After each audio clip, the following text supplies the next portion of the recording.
Hello, Pablo. How you Good doing? morning. Always the first to arrive. Yeah, Yeah. I try to be on time. Yeah.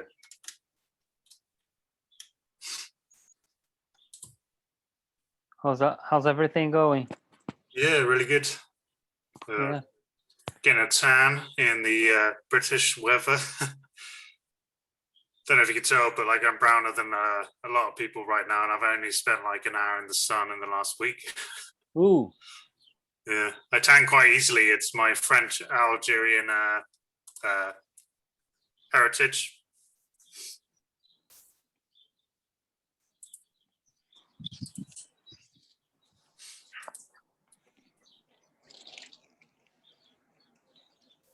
Hello. Hiya. So it Hello. doesn't say your name; it says iPhone. So I'm Lindsay. Lindsay, hi, nice to meet you. Hi there. So we'll just see if anyone else turns up. How are you doing, Lindsay? Yeah, not too bad. I hope you don't mind me tagging into today. It's not actually me who's been diagnosed. My husband's newly diagnosed. Yeah. Okay. And I've stumbled across you. All right.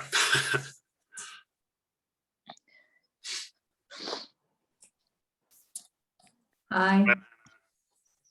Hello. Hi. Cool. A nice group of people. So you said your husband, is he recently diagnosed? Yeah, February. Okay. Glioblastoma, I'm assuming. Yeah. Yeah. Oh yeah. How are you both coping? Because it's gonna be. A bit rough at first. Because you kind of you'll all appreciate, you have shock at the diagnosis, and then the fear of, oh my god, like what's going to happen. We've got a little one, so our little girl is 6. Yeah. And then through like research that I've been doing, then I stumbled across the one of the Facebook groups, the GBM groups for support, and then I stumbled across you. You kind of think, well, do you know what? There's a bit more out there than you're told, just what's on diagnosis stage. You know what I mean? Yeah. So you kind of think, well, there's things that I can do and not just rely on what the so-called experts are saying all the time. Yeah. The thing about experts is they're fallible. They can't be the expert in their field because they don't understand as much as they think about the human body, the human brain. So they're taught one thing, and they're taught in a curriculum. So their information is kind of biased. It's by what they learn. Yeah, and that's so kind limited awareness of what I've found through sort of. So I've missed a couple of Fridays of your sessions, but I've gone back on YouTube and had a listen to them. Okay. And some really, really, really helpful things on there. And then obviously by sort of tuning in, you might learn new stuff. Yeah. I think my main tool is obviously metabolic facets, like the ketogenic diet or the carnivore diet, to control the tumor. Yeah. But also it's just the mental aspects, the mental resilience part of it is probably the biggest part you can take in your own healing. Because if you're not strong in mind, you end up being weak in body, I feel, to like. Did you find about that on the internet and things? No, this is something I from my own life experience. I didn't like. Oh wow!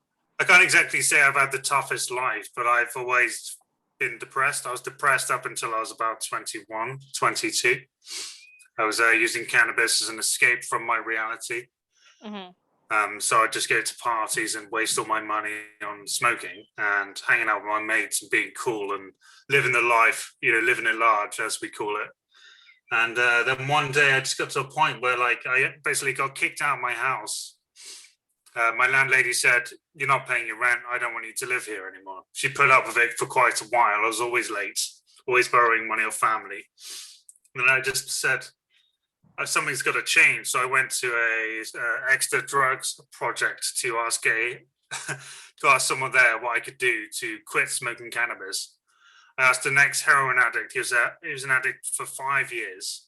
I said, "I'm addicted to cannabis." And he laughed in my face and said, "That's not possible because cannabis isn't addictive.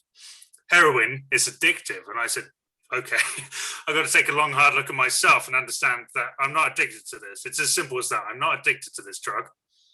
So I just went cold turkey. I just cut it out of my life and said, "I'm not going to see my friends anymore. I'm just going to cut them out of my life." Wow. I made a really bold move and I said, "I'm going to start loving myself and just accepting who I am." And then everything in my life changed. I met the girl of my dreams. I started having a goal for the future. That's what happened to me. And I used that kind of that experience when I got diagnosed with cancer 2 years later. Wow. I started like having the happiest moment of my life. I was like, I'm going to get married. I'm going to have children. And then I got given cancer. I was like, So basically I was looking back on my blog and my first or second post, well, it's quite an impactful one because when I was I'd had my biopsy, went to see the neurosurgeon to discuss it with my oncologist. They told me it's glioblastoma multiforme. I'd done like hours and hours of research and I realized that's terminal. That means I'm going to die. So I went into despair straight away. I said, fuck this. I like shouted and screamed and started crying my eyes out. And then I went into this space of just total like, what's going on? I don't understand what's happening here. And then I just went into this space of openness and understanding. And I went, I kind of want to live. I don't want to die. So, I like, instead of comforting myself, I comforted my partner and my mum, and I made sure they're okay with me dying because I was okay with it. I was like, if this is going to happen, I'm going to make sure I live the best, amount of life I can live in this moment. Because if I'm going to die, I've got to do it well. I'm not going to do it just wasting away. I'm not going to waste away. That's not what I want to do. And that's just how I've, in lots of instances in my life, that's how I've responded to getting knocked down. There's a story I kind of remember from my childhood when I was like a little kid. I was being bullied by 3 boys named Nathan Williams, Nathan Parsons, and this other dude called Nathan. They were just pushing me down, punching me, kicking me whilst I was down. And I kept getting back up. I kept on going, no. I kept on flailing my arms, trying to beat them up, and they'd push me back down. But I'd get back up. And I kept on doing this for about 10 minutes until they got tired of me. They got tired of trying to bully me and they left me alone. And they gave me some respect. They gave me an ounce of respect. And I was like, so if I stand up for myself, I'm gonna win. If I never back down, I will always win. So I've used that in terms of cancer, because as soon as I got diagnosed, I was like, I'm not going to let it kick me down. I'm not going to let it win over me. I'm going to do something. I'm going to make a choice. So I think everybody with cancer needs to just like get back up again and go, right, okay, there's something I can do. And it's hard because when I was diagnosed, there was very little information. But nowadays, it's just vast. There's so much information, especially evolving around ketogenic and metabolic health and using diets to actually make your life better, even if you're doing chemo and radiotherapy. I mean, post-surgery, post-awake craniotomy, I was out of the hospital in 7 days. And sometimes it takes people up to like 20 days or 20 plus days to get out of hospital to be functional again. I said on day 1, I'm getting up. I actually got up out of my bed and I said, I'm going to try and stand. That's the kind of mental resilience you got to have. It's just got to be the get up and go attitude, not the I'm dying, I don't know what to do. You just got to try and get past this idea that it's a problem. Okay, I'm going to find the solution instead. It's always about the solution, Forget about the problem, because if you get caught up with that, you end up going down the narrative of I'm going to die. This is the only problem and I can't do anything about it. Don't give in to despair. Just say, what's the solution here? There's got to be something I can do. He's got to ask questions. Unfortunately, doctors aren't trained. They're not trained in nutrition. So every time you ask them a question, they say, "That's not my area of expertise. I can't help you." And you say, "Well, about the ketogenic diet," and they say, "Well, yeah, I've heard about it. Not like I know about it. I can tell you all about it." There's a few doctors. There's an oncologist in Charing Cross Hospital who actually says to his patients, "Go on the ketogenic diet." But I never got told that. My oncologist said, "Well, you'd be lucky if you survived." I said, Is that Matt Williams? "Yeah, probably." That's who my husband's under. Yeah. Cool. But whoever it is in London, I met them and I asked for a second opinion. Because mine was inoperable. I wanted to know whether they could operate, and they said no, it's inoperable. But then in 2017, I was I was operable somehow. I don't know how. Wow. Either their experience in operating on tumors grew, or it changed where the positioning in my brain. But yeah, I give myself every opportunity to basically find a cure for this thing in my brain. The longer I survive, the more likely there is something that will actually be safer and better. Oh, I'm gonna let Vlad in.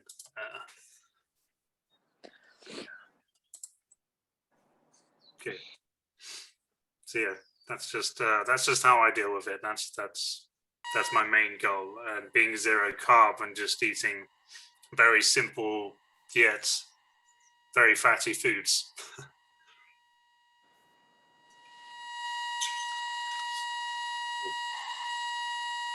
There's a lot of feedback. Yeah. Hi, Vlad. Can't hear you. It's just a lot of beeping, kind of noise.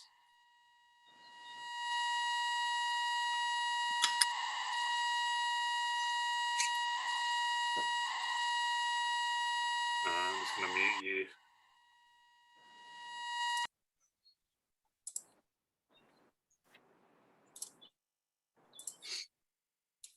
So yeah, have you got so your husband how's he doing? Has he had operations or Yeah, he's okay.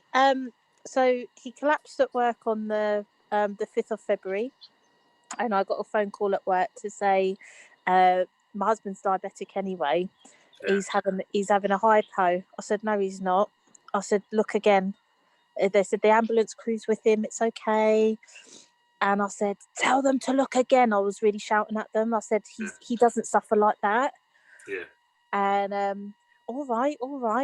And then they said, let me get off the phone and we'll talk to the ambulance crew. So I was packing up at work to obviously go to him. And I got a call back within 5 minutes and they said, you're right. It's not a hypo. We now think it's a massive stroke. We need you to get here now. I was like, okay. So rushed to the hospital. And it was the ambulance crew, they waited for me at the hospital, actually. They were really kind. And then when I got there, they put me into a waiting room because obviously because of COVID, I couldn't be swarming about. Yeah. And so they put me in a waiting room, and then about, I don't know, 20 minutes, half an hour, another doctor came. And they said that my husband had a seizure at work. And he'd had another seizure coming into A&E, and they'd had to give him like a load of lorazepam and stuff because he'd become quite agitated. Yeah. But they'd found what they were calling a lesion on the brain, which I didn't know what that could mean. And then, so that was on the Friday. I was told to basically leave the hospital because there was no chance of me seeing him whatsoever. And I was really devastated by that. I was like, but he needs to know I'm here, like he knows I would not be at hospital if he wasn't there. So anyway, he said, I'll tell him you were here when he wakes up, but you just can't be here. There's no way you're going to see him. And then by the Sunday, I'd managed to sort of FaceTime my husband and blah, blah, blah. And then they said that they'd found something on the brain, a shadow. Potentially it might be a tumour, but obviously until they'd done further testing, they couldn't tell, blah, blah. So over the course of the next week, obviously MRI scan, CT scan, full body scan, etc., to obviously make sure there was nothing anywhere else. And the thing is, like, my husband, he had no sign or symptom of anything beforehand. Yeah. So all our friends were like, what was there no sign of anything? And I was like, no, like I know him, like definitely nothing. And but unfortunately, that's how most of from sort of literature I've read, that's how most times people are diagnosed in A&E when they rock up there with a problem. Adriano, he was actually working on an MRI scanner or something, and he diagnosed himself essentially. Yeah, I saw that with last week's. It's like I didn't know I had a tumor until I session. scanned my brain. Wow, unbelievable. Yeah, these things happen. Like mine was Yeah. pretty. I had like mild symptoms. I had migraines building up to it. And I was like, that's just normal, And then when they had this like spinning sensation, I was like, well, that's not normal. Everything went a bit weird and like this. Everything was moving like that.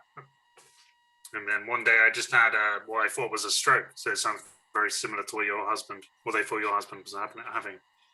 So I had sagging in the jaw and my left arm didn't work. I was like, that. And I was like, I'm having a stroke, but I'm healthy. I'm young. Mm. And it turned out it was a seizure I was having. Wow. And then literally within the 2 weeks, they'd said that my husband had a tumour. Well, he actually had 3. Yeah. And so one was on the right temporal lobe, one sort of more middle-ish, and then one like further back. Mm. And they said that out of the 3 tumours, they could only go for one, because one was under I think it was the cerebral artery, so that was too risky. And the other one they just couldn't get. So, and then we signed the consent forms and everything. And then the next day, Justin, my husband, he rang me and he was all excited.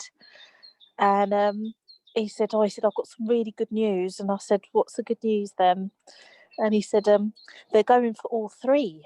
Oh. And my heart sank, because I thought, my God, like, I sat in that office yesterday and they were like, no, definitely this is not possible. We can't do it. Yeah. To the next day, we're going for all 3. Mm. And then the doctor rang me. I mean, I have to say, like, the doctors who've been dealing with Justin have been amazing. They rang me when he was in recovery and let me speak to him. Yeah. And out of the 3 tumours, they fully removed 2. Brilliant. And there's a small one left at the back, which they're zapping with some radiotherapy, and he's on the chemo as well. And then, I don't know, 10 days later or something, we were in the clinic, and that's when we found out it was the GBM. And then it's sort of like it's gone from there, really. Yeah. But I mean, like, if like yourself, like any of you, if you were to look at him, you wouldn't think there's anything wrong. Yeah. And he left hospital 2 days after that surgery. Nice. So he's phenomenally well in himself. He's very determined. Like, I'm going to give this a good kick in. Let's smash this out the park, blah, blah, blah. So he's very, very sort of like positive, which is definitely what you need. He's not just going to sit back and take it. He's going to kick back. Well, I'd definitely suggest to him to do metabolic management and be very strict with it. Don't try and I know he's diabetic. Is he type 1 or type 2? Type 2. Type 2. I mean, there are people who have reversed it, but it'd be harder. I think it's harder to manage when you got diabetes on a ketogenic diet, because you're so used to those insulin spikes. That if you're trying, basically ketogenic diet is like trying to reduce insulin spikes. But it actually means kind of going into a fasting state, so you'd have less blood sugar overall. Yeah. Which can be risky in a situation, I guess. There are nutritionists who will actually advise you on how to do a ketogenic diet with diabetes. Okay. I can't off the top of my head think about it, but if you were to Google them, I'm sure you could find them quite easily. But it's worth trying because it just gives you that extra tool to use. Because obviously brain tumors specifically feed off glucose and glutamine. That's their main sources of fuel. So if you can try and starve it of insulin spikes, then you can have a better response to chemo and radiotherapy. On your blog, Pablo, do you think you might be able to? I don't know if this is possible. To maybe give an example of like what your daily sort of diet looks like. My daily diet is literally like it's some form of eggs in the morning, about 4 or 5 eggs, and some bacon, or an omelette. So like a Spanish style omelette, frittata type thing. Mm-hmm. And that's literally my breakfast. And then my dinner is usually some form of fatty meat, so a ribeye steak with a bit of lardo, maybe another egg. It's very simple, but it's very filling. When I was ketogenic, it was big plates of vegetables, seasonal green vegetables. So vegetables that you can find in this country at this time of year, for example. Usually steamed them, and then I add loads of butter, loads of olive oil, and and some sort of protein with that. So chicken, beef, lamb, whatever I could get my hands on, really. Fish, but nowadays it's very simple. Yeah, I'll just have a fillet of fish, a fillet of steak. I'll cook up a lamb shoulder for 4 hours and then eat that. Eat a little bit of that over 4 days or 3 days. It's not a complex way of eating, really. It's actually a very simple way of eating. You just got to simplify it and stop feeling like you're going to miss out on sweet treats, and because dessert, my after, you don't really need that. It's just something to make you feel better, and that's why we eat sugar. That's why we consume pastries and other things. It's like, I feel good for eating this. It's very tasty. But that's all it is. There's no nutritional that's my value. relationship with food right there, because I would be what you would call like a comfort eater. So when anything bad happens, that chocolate will really make me feel better, so that sort of that summons me up right on a plate there. Well, in relation to your husband, you don't have to do this personally, but his best interest is to try and cut out sugar if possible. Refined sugar, manufactured sugar, chocolate bars, biscuits, bread, cut all of that out. All pastry. If he wants to go ketogenic, that's good. There are people, if you look up Ketogenic Kitchen by Patricia Daly. Okay. She had a form of eye cancer, oglioaderoma, I can't remember what it's called, but she's got tons of recipes. They're all ketogenic friendly. They all use nut flours and other stuff, alternatives to refined carbs. Okay. So to ease them into a ketogenic way of eating, I'd say look up her books, because she's very, very wise, and she'll actually advise you as well. She has lots of clients. She advises people on what best to do. Okay, I'll look her up. Thank you. Yeah, she's an Irish lady. Very helpful in my initial research of finding ketogenic diet people.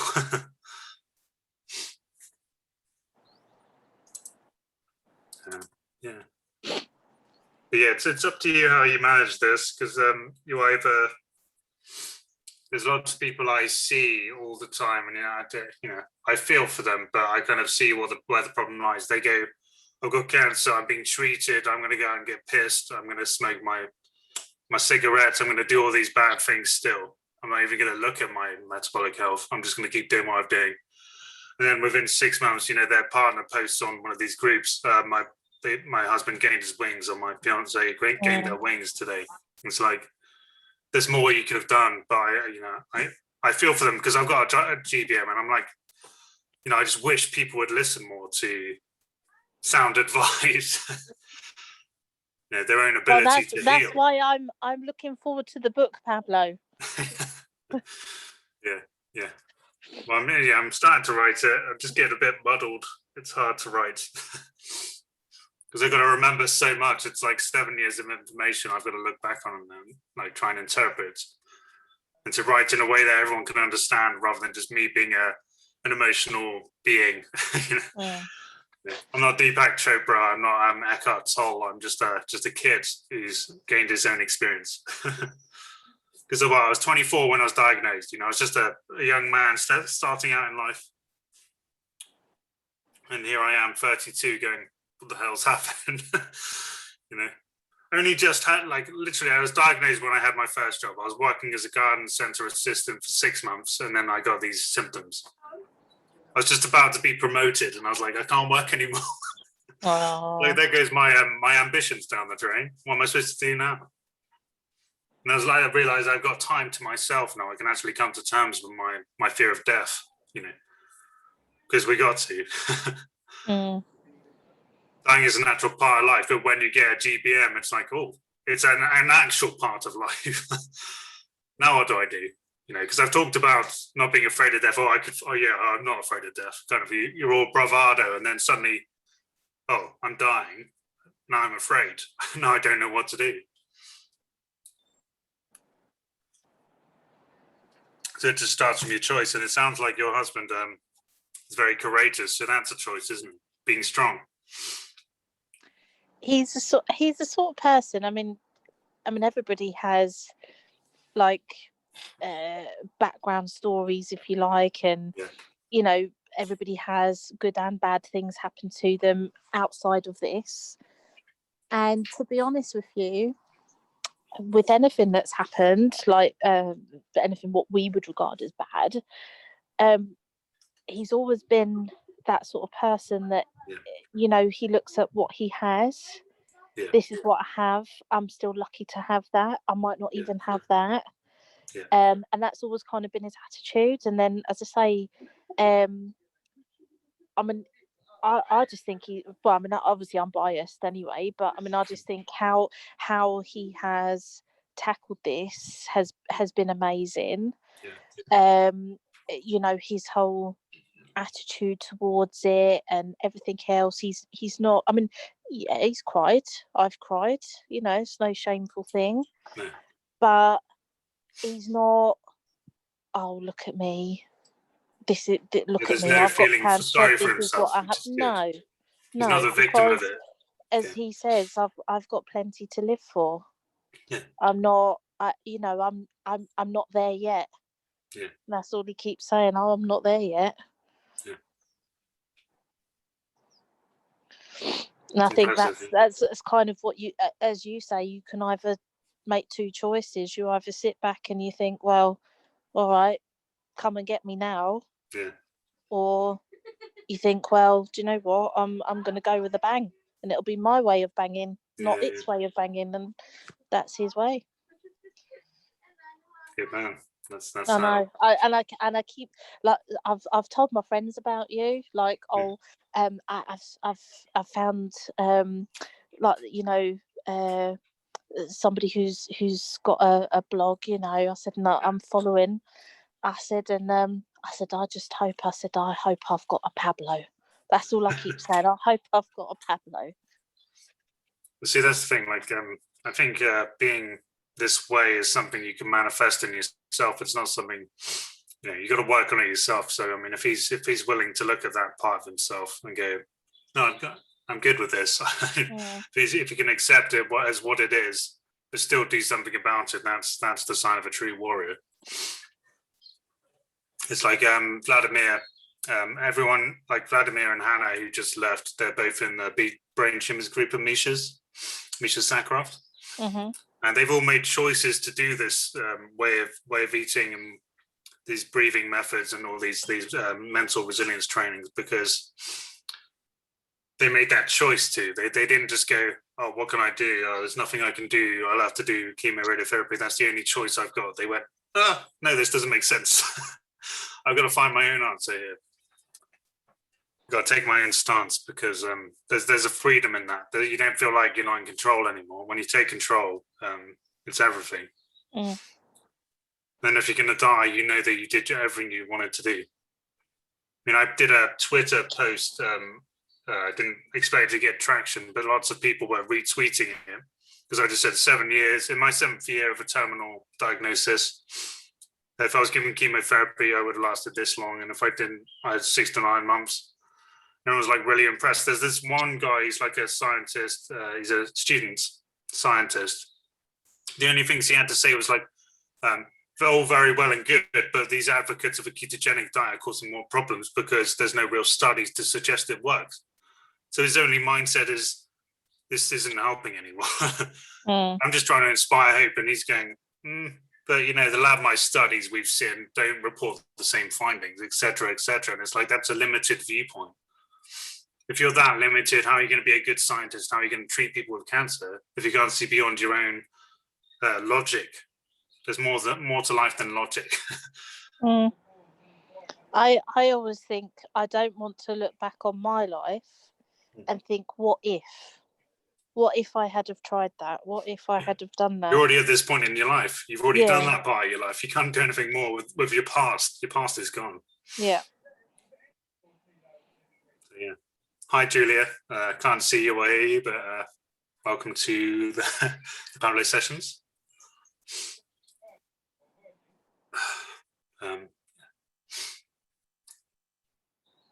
So, Adrian, how are you doing?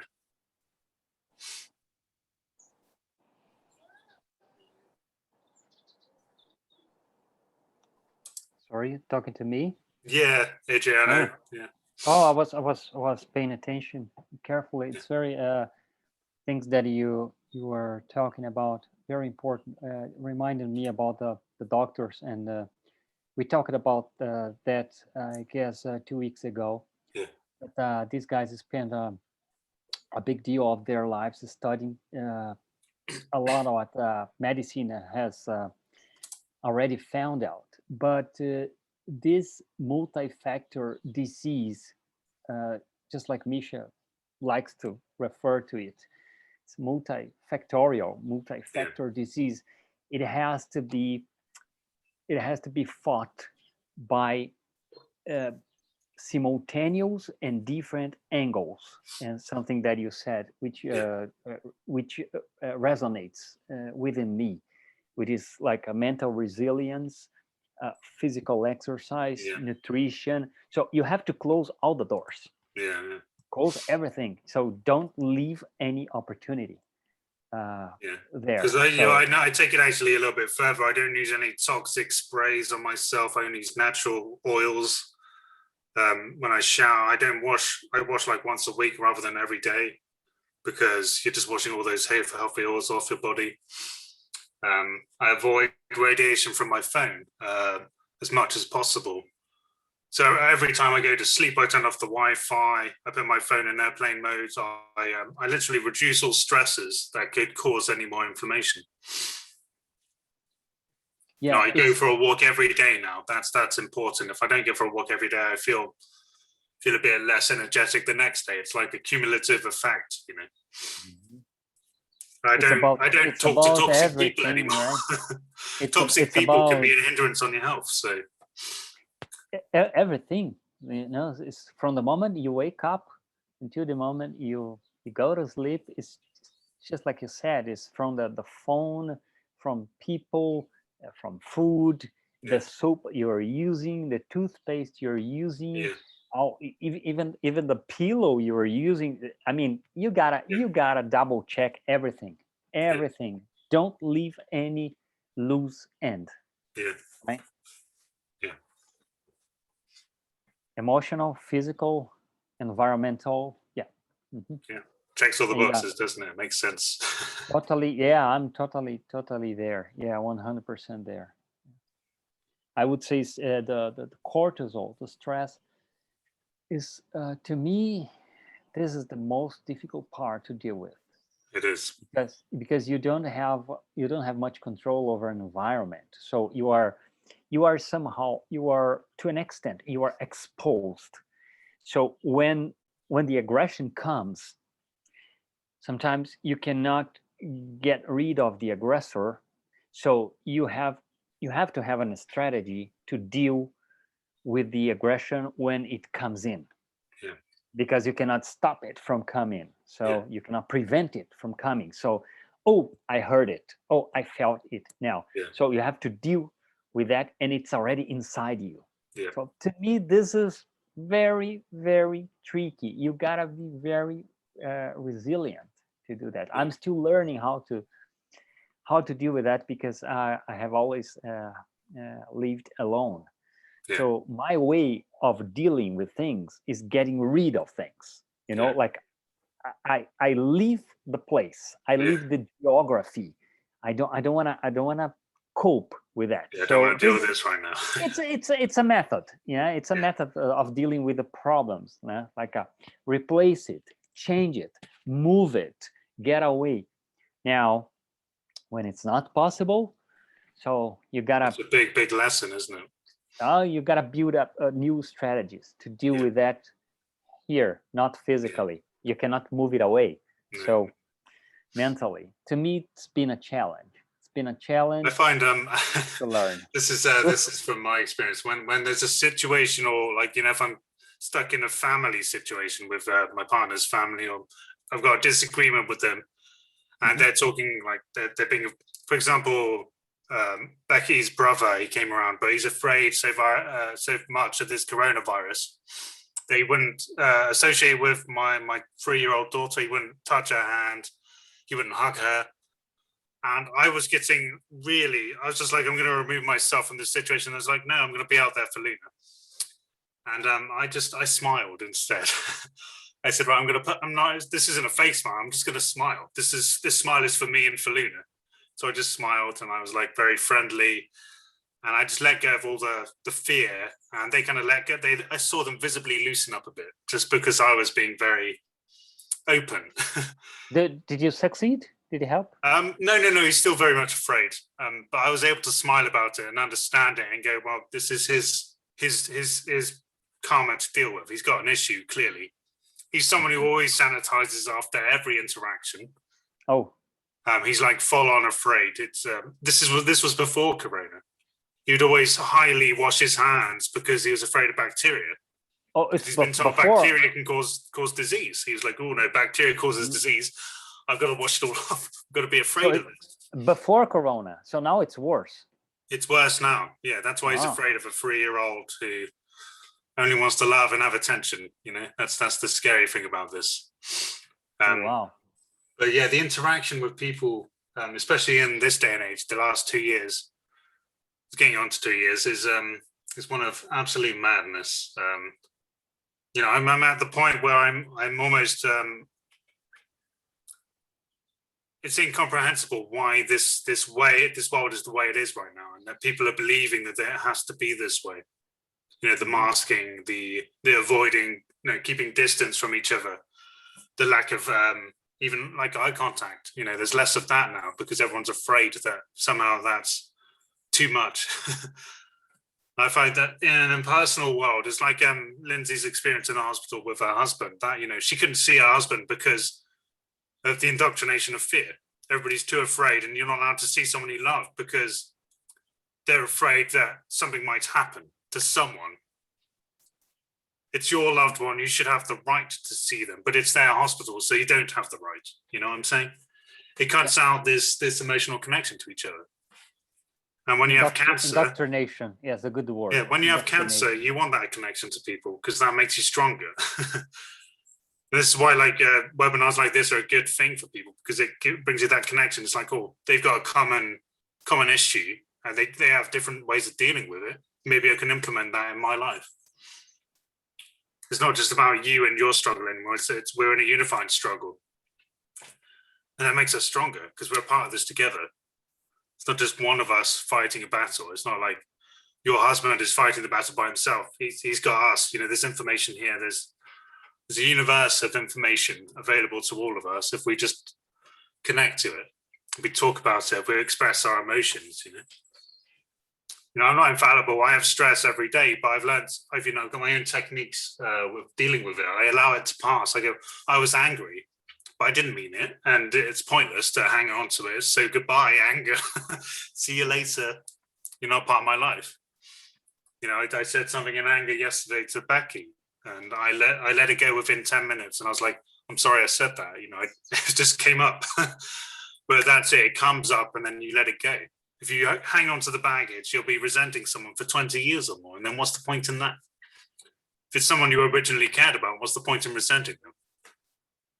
Because you still hold the love. It's just the seed of doubt. Oh, they did something in the past, and it's affecting me somehow still. For those feelings that have lasted for so long, Yeah. for they have a built-in inertia, if you know what I mean. So to stop it all of a sudden overnight takes a lot of mental energy and purpose and willing.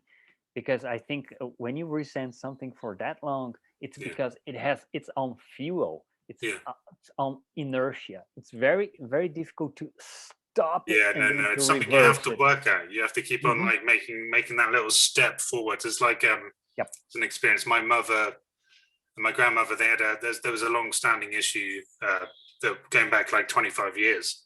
Something happened, and my mother got blamed for it. My uncle, her half brother, it was his dad who was involved in this situation, right? But he's the only person in my family right now who cannot let go of the past. He's seen all the sides of the stories. He understands it all, but he still only sees this one viewpoint, which is my dad didn't do anything wrong. there's no, you know, he is infallible. It's my sister who's the bitch. And like my mum and her mother, they've made up. They've actually come to terms with it because of my mortality. So when I was told I was going to die, they realized a few things about themselves and went, I don't want to resent this anymore. No, I want to build amazing. that bridge back together. I want to make that bridge, that connection. Because if I die having resented my you know, nearest and dearest, I don't know what's going to happen. That's the worst feeling ever, isn't it? The not knowing what could happen. You know, the sorrow that person is going to feel when you die is going to be substantially more. But when you make the connection again, you start to love each other again. Everything heals. The family is kind of healed in a spiral because of these two people going, let's put our hands together rather than let's be apart. Because now my sister's wiser for it. My little, you know, my sisters are actually better people for having witnessed this reconnection. It's the same in us with our fear. We gotta, like, when we connect with our fear and we understand it, we actually lose the fear. Not entirely. We can see it when it arises, but it's just an arising and then it's a falling. So it rises and then falls. It doesn't go panic, panic, panic, panic, panic. I can't get away from this fear of death. It goes, I can breathe again. And that's where I'm at the minute. That's why I feel it's my time to write a book and to try and like spread this message in word format. Because when I speak about it, I can only speak like a certain way from my experience. But when I write it, I can write it so people understand. Good. Yeah, I think most of my talks are about this connection with death and learning how to let go of it, because it's probably the biggest thing. It's the biggest motivation to stay alive is this fear of death, but using it as a tool is probably the biggest way of surviving for me. It sounds like give the same thing an extra or different meaning. Yeah. And you don't get rid of it. You can't. No, it's not something you can get rid of. We all will. As a human being, we're constantly going to fear death. It's going to be there, right? For everybody, yeah. The end is the end, and we don't know what's beyond that. That's the most scary thing we can ever think of. You know, it could happen any time, but we believe it's going to happen in the future. Yeah. But you got to connect with it now. You got to go, okay, so I could die, but I'm going to live. I'm going to live the way I want to live now. I'm going to make sure I live the way I want to live. Yeah, it's been 4 months for me now. So all these things are boiling. Yeah. In my head daily, on a daily basis, as we talked before. Yeah. It's a reality. I didn't live this reality 24 hours a day. Now I do. Yeah. But it can be. I wake up. I think easy. about that. I have to think about it all the time because everything is planned now. Everything is. I wouldn't say planned. Everything is. Structured. I'm exactly. It's more. I'm more careful. It's a structure. Yeah. Mm-hmm. Yeah. So I think twice before doing, saying, eating, And everything. All I can say is it random. gets easier over time. So. Oh, thanks. Yeah. Thanks. Yeah. Good to know. You'll get there. You know, it might happen tomorrow, you know. It's just your acceptance of the moment. So like starting to accept what is happening, you know, accept that I don't need this, accept that you don't need that. Just be accepting of that. And everything becomes a whole lot easier. For example, when I quit smoking, I accepted that I was actually just using it to cover my emotions, to actually be numb to who I was. And when I accepted that, I actually found it a lot easier to cry. I was like, oh, I can cry now. I can actually be emotionally active. Just to clarify, when you refer to quit smoking, you are referring to smoking weed or smoking cigarettes? Weed and cigarettes. Weed. I was addicted to Oh, I was both. smoking both. Okay. So I went cold turkey, and then within a week, all this stuff arose, all this pain and suffering, and I was just like, "Oh, I've been holding on to this for a long time." And I started to like remember the experience and go, "I actually did that to people. I was nasty to people for no reason except for my own gain." Like I forgave myself. I went, "Oh, yeah, well, it's happened, so I can't change it. I can only apologize to this person and say this is what I did to you. I take full responsibility now." And they went, "Oh, well, that's fine then." But every time you lied to me, that wasn't fine. And I was like, yeah, I understand. I don't want to lie anymore. It's the same with the self. You know, you can't lie to yourself. I'm okay. You know, that's the biggest thing. You know, when someone says, how are you doing? You say, I'm okay. Not too bad. I'm all right. You say, actually, I'm feeling pretty shit today. How are you? Be honest. I find that kind of honesty, actually, it's infectious. They go, oh, well, that's honest. You know what I'm saying? If you're actually honest, people will actually reciprocate because they don't have to hide anymore. So I'm actually pretty honest. You know, I've got a headache or I'm feeling quite seizure-y right now. But yeah, I'll do all right once that's passed. You don't have seizures like on a daily basis anymore, right? I have. It's hard to describe, but it's like instances, like little. It doesn't bother you for me to asking you about that. It doesn't. No, it doesn't bother me. Well, I'm trying to describe it because it's very fast. There's a sensation of this grand mal about to happen. So a tonic-clonic seizure. It feels like it's about to happen. But I respond in a way that is calm. So usually I'd panic, I'll go straight into flight mode and start trying to like do something instantly. This time I just go and I kind of relax my muscles a bit. I relax my brain somehow. You know, I've got a technique. I don't know how it works or understand it so much, but I know it works. There's like an instant reaction. But it is on a daily basis that I get auras or sensations that if I don't take a break, well, don't go stand outside and breathe some real air, that something will happen. So I'm aware of it. And that's 24/7. You know, my whole day is being aware of this. So it's like constant awareness. Right. Which is hard to maintain because I don't want to have to put all that effort in, but I am, because I know if I let it slip, that's where the seizure happens. And then I'm spazzing out on the floor, unable to move, but not able to lose consciousness. So I guess in a sense, my driver is fear.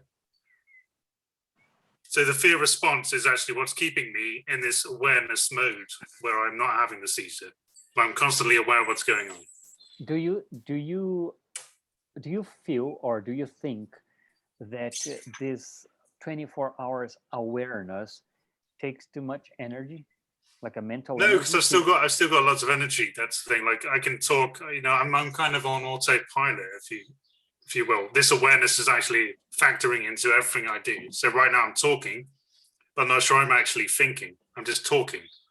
Because awareness is kind of a focus, right? It's kind of you concentrate to be aware, right? So we know that we humans, we are not able.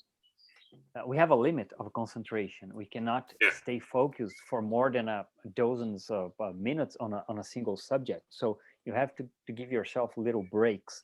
This is according to my research, according to experiment. I'm saying this awareness is not something that I'm like consciously doing. I'm not consciously always in this awareness. It's like it's there. It's just there through practice. Oh, okay. So you practice. All So right. basically, after 6 years of being sick, and about 5 years, I started to go. Every time a seizure happens, I started to figure out the mechanism behind my seizure. So if my seizure was pulling me to the left, I was like, put my hand there and try and keep myself central to stop myself from pulling to the left. So I started doing something like that to just counteract the seizure. And then there was other things, like I had a parasympathetic reaction. So I started to bounce on my legs, or like do a little dance with my feet to try and distract my brain from what was happening to it. And it works. And now it's gone to a different area because my seizures changed. So I've had to adapt each time something's happened. Do you take any medication to prevent Yeah, seizures? I take something called Zebanex. I was taking levetiracetam, which is Keppra, which is just a broad spectrum drug, but it never worked. I was constantly having grand mals about 4 years ago. So I finally got kind of diagnosed by an epilepsy specialist about 4 months ago. On the phone, I had a phone consultation. I described exactly, because I've got a good bearing on what my seizures are like. I was able to describe it, and they'll go, okay, so it's affecting your temporal lobe. So we need a drug that's going to affect your temporal lobe to rebalance the chemicals. So yeah, if you do have epilepsy, it's worth getting properly diagnosed, because I spent 6 years without an idea of what was going on. And now I'm actually slightly better because of it. And Keppra actually made me a very, what's the word? I kind of lost all my emotion, in a sense. I was very numb to things going around me, less emphatic. And when I came off it, I feel a lot more happy. The ability to actually feel the feelings rather than just go, yes, I'm feeling like this, but I don't know why. Because of the chemical alterations of the brain. So it's a bit strange. Yeah, it's always worth asking people for their honest diagnosis of your epilepsy if you've got it. Because 6 years without knowing and just having grand mals for about 2 of those, like almost every day, was pretty harsh. I can imagine. Yeah, that was when my tumor was about 7 centimeters, and then the awake craniotomy happened. So my seizures have changed because of the brain damage. So there's always a repercussion for invasive surgery, but you just got to try and heal.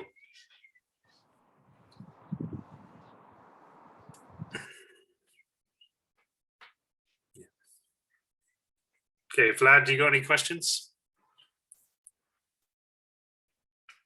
You have to unmute.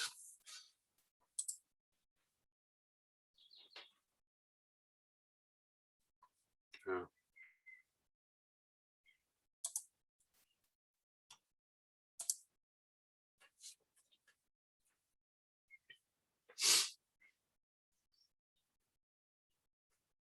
Don't think you can.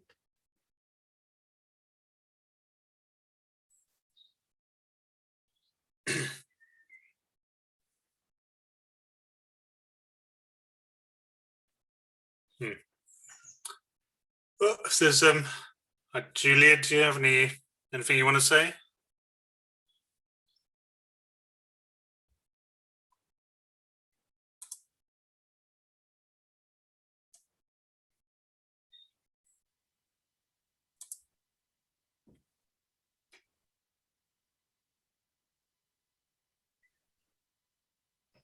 Oh, Vlad, is your microphone working now?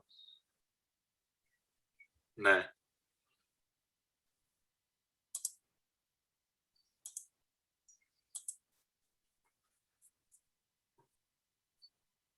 Well, I think I'll just end it there then. And yeah, we'll do this again next week. If no one has anything else. Yeah, Vlad, we can't hear you at all for some reason. Maybe having today, that's the last thing till later.